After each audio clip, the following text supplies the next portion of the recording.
Hey everyone, actually into today's video, going to have a look at where the next 8 to 10 days. In today's video, this takes us towards around the end of March, actually up to the 29th of March. So we're going more or less to the end of the month with this one. I think we're going to be seeing some cold weather early next week. Wind's going to be going into the north for a few days around Monday, Tuesday and Wednesday. Could be some quite hard overnight frost and maybe risk of some wintry showers in the north as well. After that, the winds are going westerly by the look of it. And we're more or less going back to the pattern we had through winter, really, with high pressure sitting quite close to the south and southwest, protecting us from the worst of those westerly winds. But northern, west parts of the country could be more unsettled with this one. So before I get on with the video, just say about the ads. There's links to articles on most pages at gasservice.com. Have a browse through the widgets. If there's any articles that you're interested in, please click through. You'll be able to go off and read those articles. Basically, the more you click, the more gas revenues earn. So what you're having to support website helps me sit here and talk to you by gas revenues. Thanks so much for getting involved, and thanks for doing that.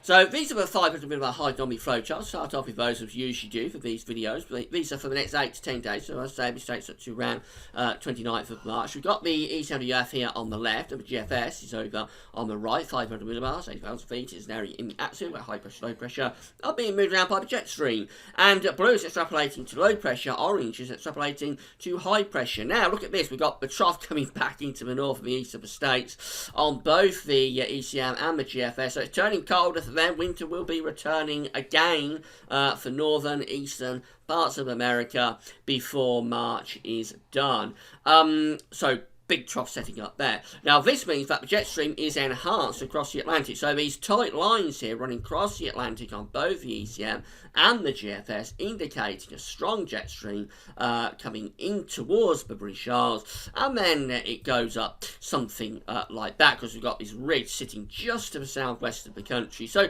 it's basically the same pattern that we've had through most of the winter, with the low pressure to the northwest, the high pressure down to the southwest. It keeps southern parts of the country more protected, always more unsettled in the north and northwest. Now this is a very strong jet stream actually for the time of year anyway, so don't rule out the possibility of maybe some significant winds, particularly in the north of the country before March is done. Maybe March will go out like a bit of a lion.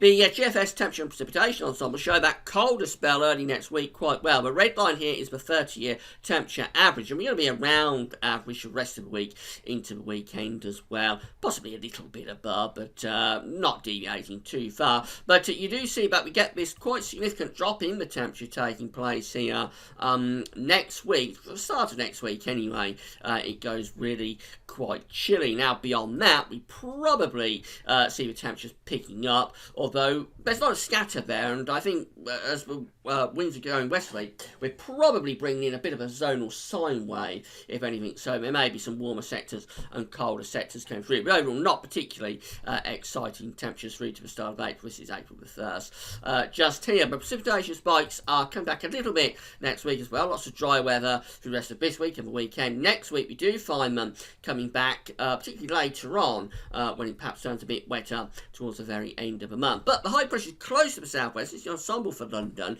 and it's not a desperately wet period. You couldn't say that. Just a little bit more unsettled. With high pressure close to the south and southwest, it should keep southern parts of the country a little bit more protected. The temperature anomaly from the 19th to 27th of March is coming out cooler than average. We're going to have a colder than average week, as we are for most parts of Europe as well. So after all those milder than average weeks that we had through winter, we've gone cooler than average pretty much across the whole of Europe as we go through the course of the coming week. The precipitation anomaly is also coming out drier than average, although it's hinting at turning a bit more unsettled to the northwest, and this does take into account the period that we're currently in. So from now through to, say, the end of the weekend, there'll be lots of dry weather, and it'll be next week that we may find things turning a bit more unsettled, particularly later on next week. So over time, it's probably going to get a little bit more wetter. So the generic charts, here we are for Monday, and the high pressure is still there across the south, but low pressure is coming into the north. There's a cold front coming down across the country. I think that'll be very weak, but it will change the feel of the weather weather for early next week. Turn quite a lot colder as the isobars back into the north, start to pull down these northerly winds. So expect some night frost and possibly some wintry showers in the north of the country in particular. Then through midweek, the high pressure builds in. That's within quite cold air, so I expect the risk of some significant overnight frost through the middle part of next week.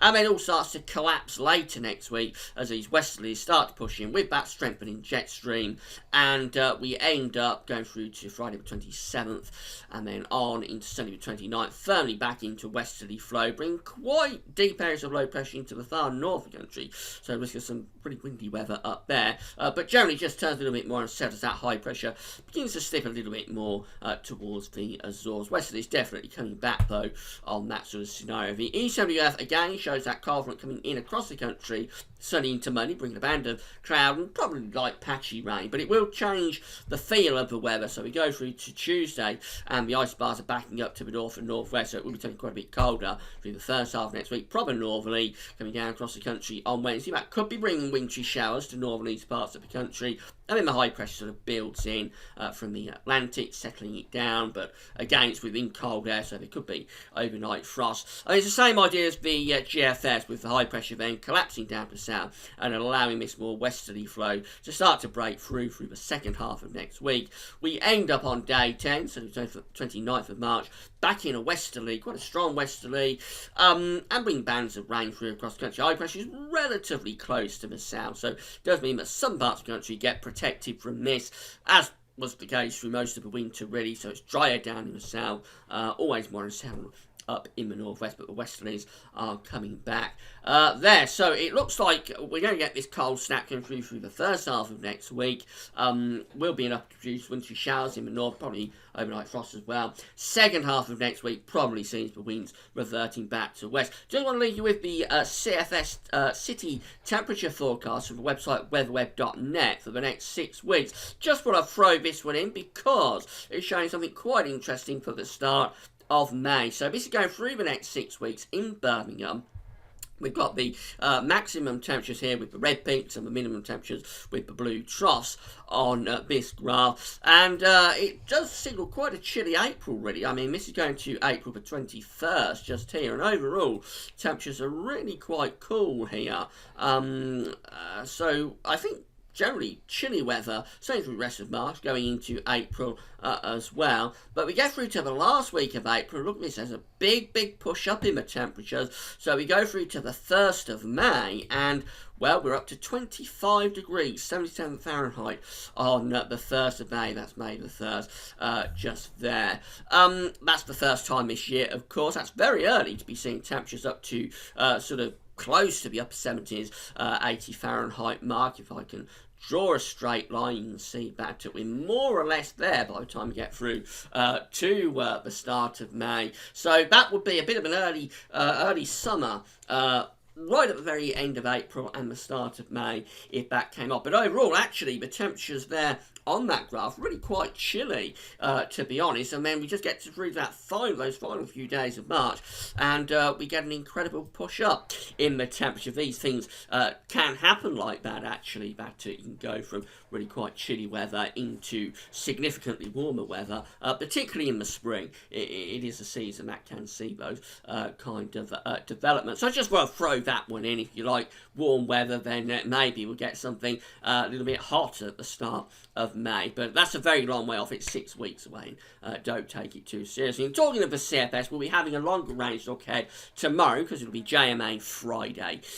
So we'll do the month ahead with Japanese model and the CFS, probably throw an invasion climate centre as well. So come back for that. But that's all for now. The upshot of the video is that Westerlies are probably coming back by the time we get through to this time next week. But before that, a bit of a cold snap early next week. Right, come back this evening for one final snapshot of the eclipse weather tomorrow morning. It's a real headache. Lots of cloud going to be floating around, but it will be clearer breaks as well.